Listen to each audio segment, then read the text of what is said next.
आत्मीय भाइयों एवं बहनों, संतान के प्रति कर्तव्य आपको पढ़कर सुना रहे थे। आइए इसी क्रम में पृष्ठ 12 से सुनते हैं बालकों के साथ व्यवहार।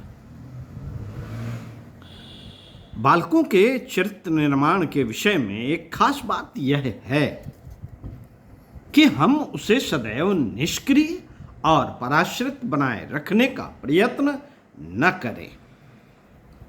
खास बात यह है कि हम उसे सदैव निष्क्रिय और पराश्रित बनाए रखने का प्रयत्न न करें। यह सच है कि बालक मनुष्य के लिए परम आनंद का साधन होता है। यह सच है, परम आनंद का साधन होता है उसके घर में बालक नहीं। जिसके घर में बालक नहीं उसके घर में आनंद नहीं। आनंद का ऐसा यथेष्ट उपयोग करने के लिए मनुष्य आकाश पाताल एक कर देता है।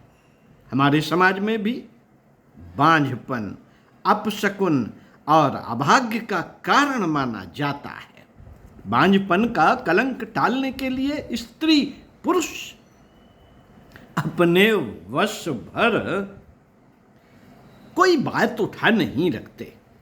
घर में पालना बंध जाने से जो आनंद प्राप्त हो सकता है उसकी तुलना दूसरे किसी आनंद से नहीं की जा सकती।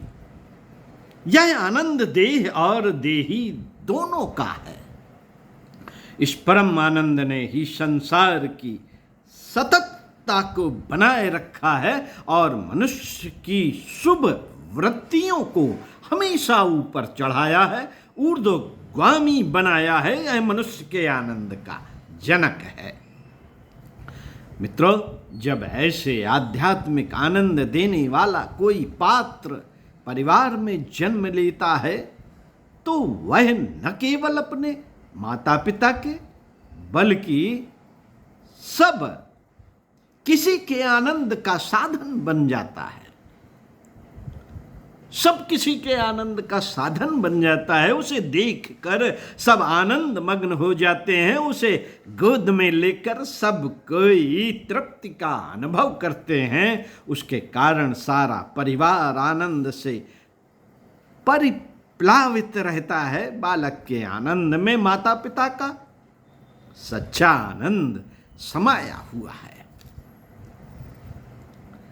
जब बालक का आनंद लुप्त होता है तो माता पिता का आनंद भी जाता रहता है।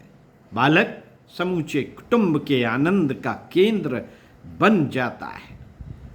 कुटुंब के परिचित लोग भी बालक को देखकर खुश होते हैं और एक प्रकार के गहरे आनंद का अनुभव करते हैं। किंतु जैसे जैसे समय बीतता जाता है वैसे वैसे इस आनंद की कक्षा और इसका प्रवाह बदलता रहता है। सब किसी के आनंद का कारण बनने वाला धीरे धीरे सबके आनंद का स्थूल और स्वार्थी साधन बनने लगता है। माता पिता और बड़े बूढ़े समझते नहीं कि बालक का भी अपना आनंद होता है। जन्म के तुरंत बाद ही जो बालक अपनी रक्षा और अपने पोषण की अपेक्षा रखता है और अपने ढंग से अपना विकास करने लगता है वह धीरे धीरे समझदार और सशक्त भी बनता जाता है। बालक के लिए कामों को करने में माता पिता को जो आनंद मिलता है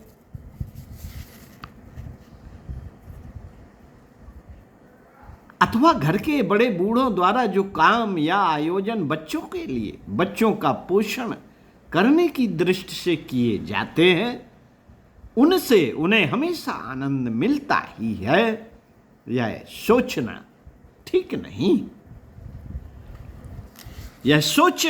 नहीं जब बालक अपने आनंद में लीन होते हैं तब माता पिता और घर के बड़े उनसे यह अपेक्षा रखते हैं कि वे अपने किसी व्यवहार या कार्य द्वारा उन्हें आनंद पहुंचाएं। बालक के आनंद से आनंदित होने वाले बड़े बूढ़े अब दूसरी दृष्टि से सोचने लगते हैं। उनके मन में यह विचार प्रमुख बनने लगता है कि बालक भी उन्हें आनंद पहुंचाने का यत्न करे। जब कोई छोटा बालक अपने खेल में डूबा और उसमें पूरा का पूरा रस ले रहा है, तभी माता पिता और बड़े बूढ़े यह चाहते हैं कि बालक अपना खेल छोड़कर उनके पास आए और उनका मनोरंजन करे। जो माता पिता और बड़े बूढ़े बच्चे के साथ खेल कर और उसे अपने मन बहलाव का साधन बनाकर खुश होना चाहते हैं, वे बच्चे के भय और उसकी अरुचि या उकताहट की परवाह नहीं करते। और जब बालक माता पिता के ऐसे किसी व्यवहार का विरोध करता है तो उन्हें यह पसंद नहीं आता और बालक की खीज या चिढ़ की परवाह किए बिना वे अपने आनंद उत्सव में मग्न रहते हैं। एक समय था जब बच्चों का और बड़ों का आनंद अभिन्न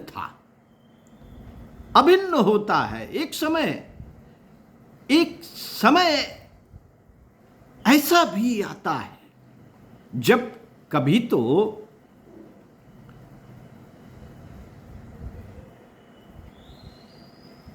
उनका आनंद अभिन्न होता है और कभी भिन्न भी। फिर से पढ़ते हैं। एक समय था जब बच्चों का और बड़ों का आनंद अभिन्न था। धीरे धीरे ऐसा समय भी आता है जब कभी तो उनका आनंद अभिन्न होता है और कभी भिन्न भी। यदि ऐसी परिस्थिति में ध्यानपूर्वक और ज्ञानपूर्वक बालक को समझाने की कोशिश न की जाए तो फिर भी एक ऐसा समय आ जाता है जब बालक के और बड़ों के आनंद क्षेम और आनंद कार्य बिल्कुल ही भिन्न बन जाते हैं और आनंद विषयक दोनों की व्याख्याएं बदल जाती हैं। मित्रों, हम में से हर एक को यह समझना चाहिए कि छोटा बच्चा एक प्राणवान प्राणी है और उसका अपना एक स्वतंत्र व्यक्तित्व भी है।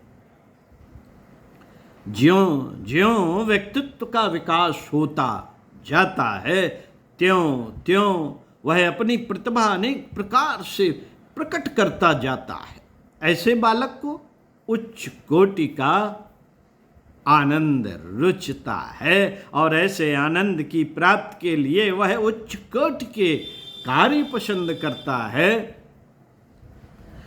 चूंकि समाज को बालक के चित्त की धाराओं का कोई व्यवस्थित ज्ञान नहीं होता, इसलिए बालक के प्रति प्रायः सभी बड़े उसके बारे में गलत ख्याल बना लेते हैं और यूं बालक के साथ अन्याय करते हैं।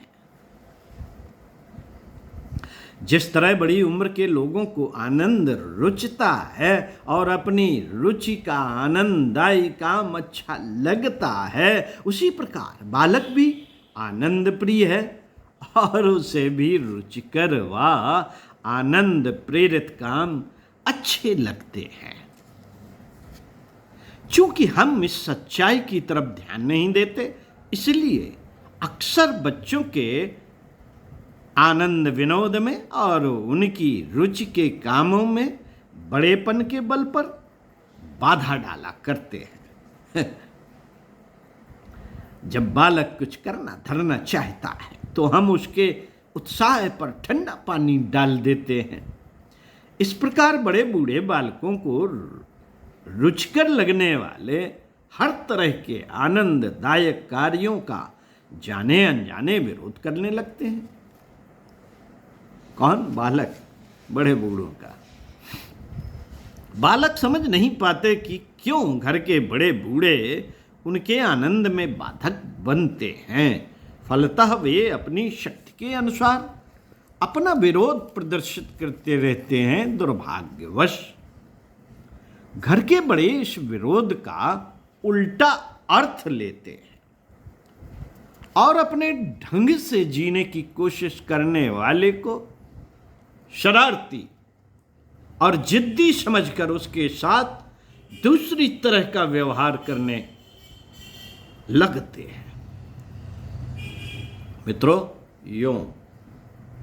यों बच्चों और बड़ों के बीच ऐसी गलत फहमियां जिस प्रमाण में बढ़ती जाती हैं, उसी प्रमाण में बालक का आनंद लुटता जाता है और परिवार के आनंद में कमी होती जाती है।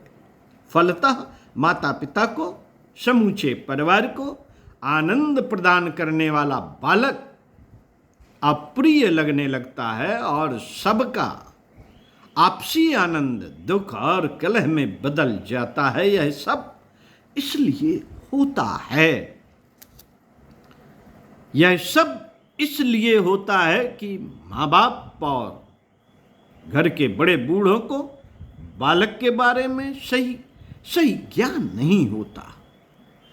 सही ज्ञान नहीं होता। यदि हम यह समझ जाएं कि बालक के आनंद में सारी दुनिया का आनंद है और यह समझकर बालक को आनंद मग्न रहने दें तथा उसके आनंद से स्वयं आनंदी बने, तो आज की दुखी दुनिया की काया पलट हो जाए और वह सुखी बन जाए। पंडित श्री राम शर्मा आचार्य। पढ़ते रहिए कुछ अच्छा और सुनते रहिए कुछ अच्छा। स्वस्थ रहिए, व्यस्त रहिए, मस्त रहिए और कोशिश कीजिए मुस्कुराने की। ओम शांति।